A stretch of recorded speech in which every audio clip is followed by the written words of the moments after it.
Sweet Jesus, what the hell has happened while I've been on vacation? My God. I'm just going to cookies. I'm not. I'm staying away from that one. Jim, what do you got? Hey, what's up? Oh, you should have seen the look on Lesson's face as he walks out like,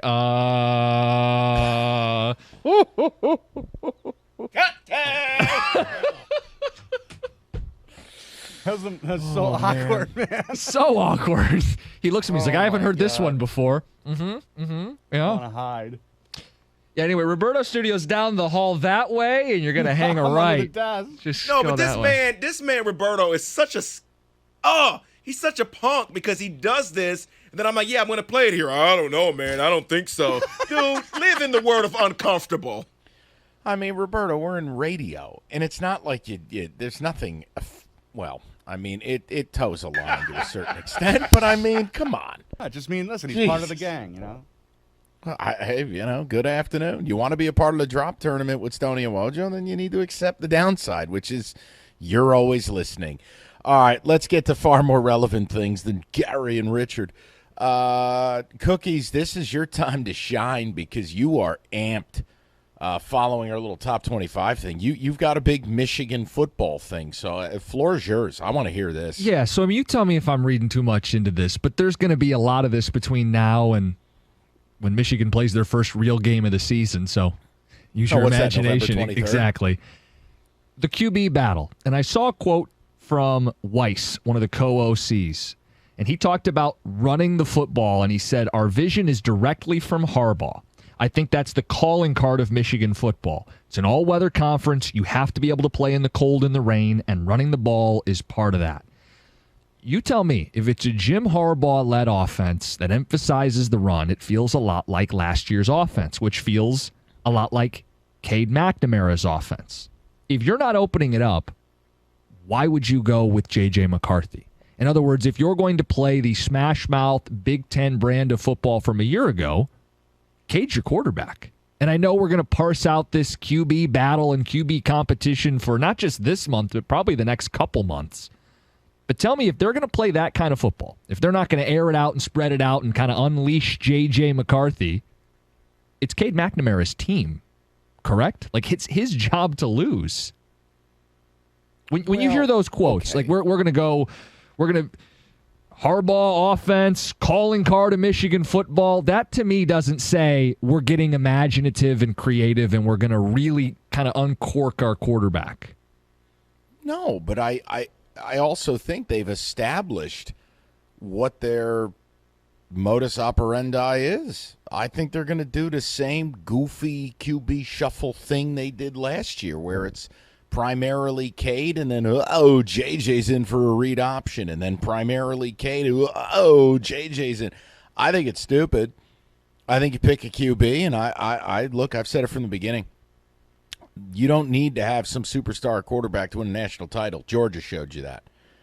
You can have a winner. You can have a guy that's got respect to the room. You can have a guy that's a leader. I think Harbaugh sees a lot of himself in Cade McNamara, and the kid went out and won the Big Ten for you. And I'm sorry, but like JJ McCarthy played next to no role in any meaningful way in any meaningful game except he helped cost you the Michigan State game.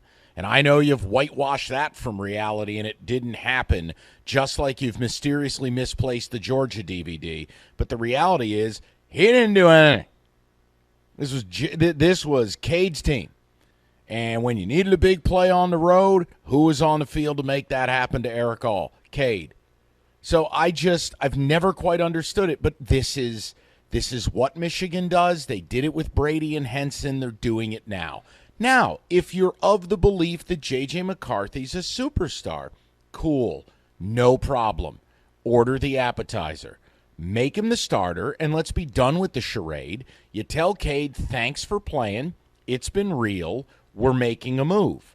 But instead, they want to try to thread the needle. You're going to con both kids, and we're going to have the same nonsense. And I just don't get it. Because, look, I do believe when people are very excited about JJ, there's very real reasons. And I'm okay with that. Then you just make him the starter. And you take the risk. But they don't want to take the risk. Have you watched how they play offensive football? They do not like taking risks. That's why I just don't care. It's why I don't respect it. It's silly to me. Like, think about this, Jim. And it's always funny. Like, we're allowed to talk about Cade McNamara like he's something special, but we're not allowed to talk about Peyton Thorne like he's any good. But work with me.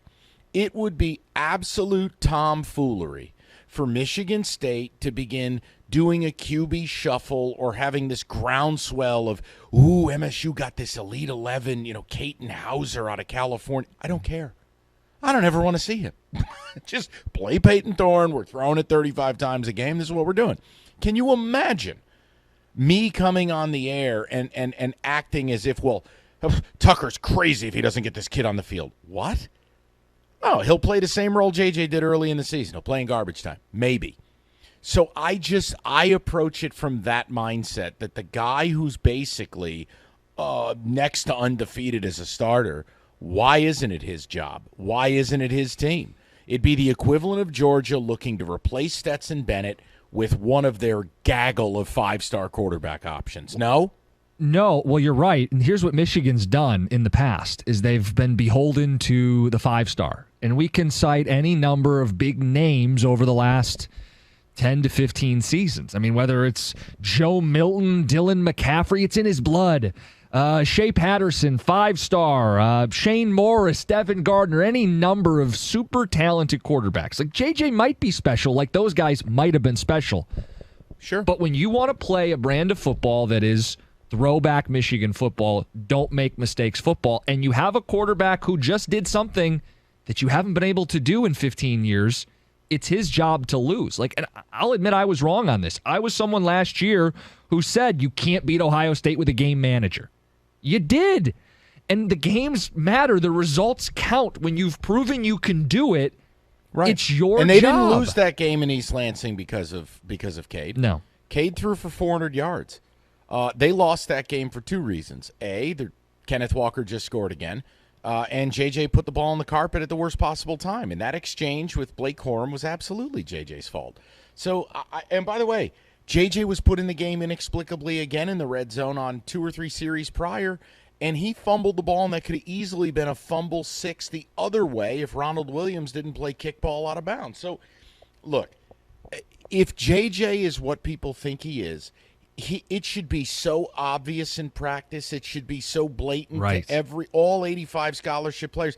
Anything other than him being blatantly, obviously, unequivocally better than Cade, it's Cade's job. I get tired of hearing the hype and the BS. I know one guy goes out there and they win games. And he plays in the image of his head coach, and it works. It doesn't have to be sexy. Bama had a ton of success before they ever had the star in Tua, right? The star in Bryce Young. Mm-hmm. Ohio State won a natty with Craig Krenzel. Okay? Like, we've seen it. And if you're going to do this thing, well, Florida did it with Chris Leak and Tim Tebow. Tim Tebow had as Liam Neeson said, a very particular set of skills. It's different. JJ can have all the God-given physical tools in the world, but if he's not blatantly better in practice, what are we doing here? Yeah, like if they play and they go to Iowa and McNamara has 2 fumbles and 2 picks, and then you want to pull him, fine. But he has to actually lose them a game before he loses himself the job. I have no idea. I have no idea. Look, this is where you need to talk to your people. This is your fan David's base. People. Nah, you're a closet Wolverine, and we all know it. No. But I think this is a fair question for Michigan fans. Like, are they tipping their hand when they say, run game's going to be important to us, we're going to be traditional Michigan football? They're tipping their hand, and they're saying, it's not JJ. Because if it was JJ, you'd be opening the offense up, right? To me, it would feel ridiculous to put JJ in this little compact car. If he's your quarterback, you're going to go to the open road. But you know what? If I see, and again, I just view college football now as a business. I don't do the romance thing. If I'm JJ and his family, I'm starting at Ole Miss. I'm starting at Texas Tech or something. I'm out of here. This is ridiculous. I can go get paid $1 million, grip it and rip it 30 times a game, and run around and do whatever I want to do. And you're telling me I got to sit behind this kid? You're telling me I'm a trinket? I'm not doing it. It's ridiculous. but that's me. I just view but it Mike, in very they're not black going to and white say it for that terms. reason, but are they saying it without saying it? Like one of their co-OCs is an O-line coach. They brought back most of the O-line, the bones of an O-line a year ago. They still have Corum, who was shy of 1,000 yards barely a year ago while sharing the backfield, and everybody loves Donovan Edwards. I don't think they're wrong to lean on the run game and the ground game again this season. And they're not going to tell you that JJ isn't going to be the starter because they don't want politically him to transfer. So what do?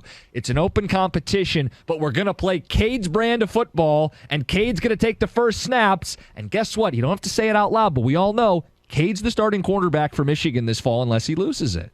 Oh, I would agree, and I think their non-conference schedule, which is a total embarrassment, it gives them an additional month to figure it out. And then, oh, wow, conveniently, they'll be past the transfer portal deadline.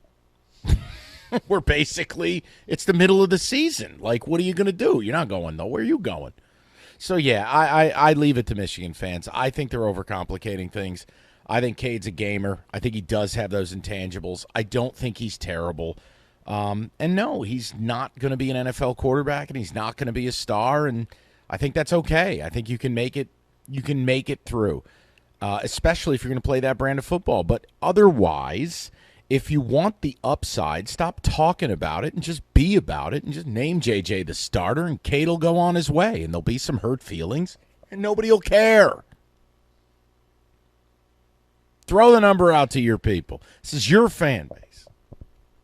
Michigan fans, 248-539-9797. Is this because I said you should? Is this because I said you should expect Michigan State to contend for a Big Ten title? I'm the bad guy now. I'm a Michigan fan. No, you're not the bad guy at all. No, Jim, I'm just.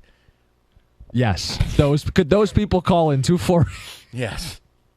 Michigan fans, that's what we're talking about. 248-539-9797. Is this thing more cut and dry than we want it to be? Like maybe us in the media, we want this to be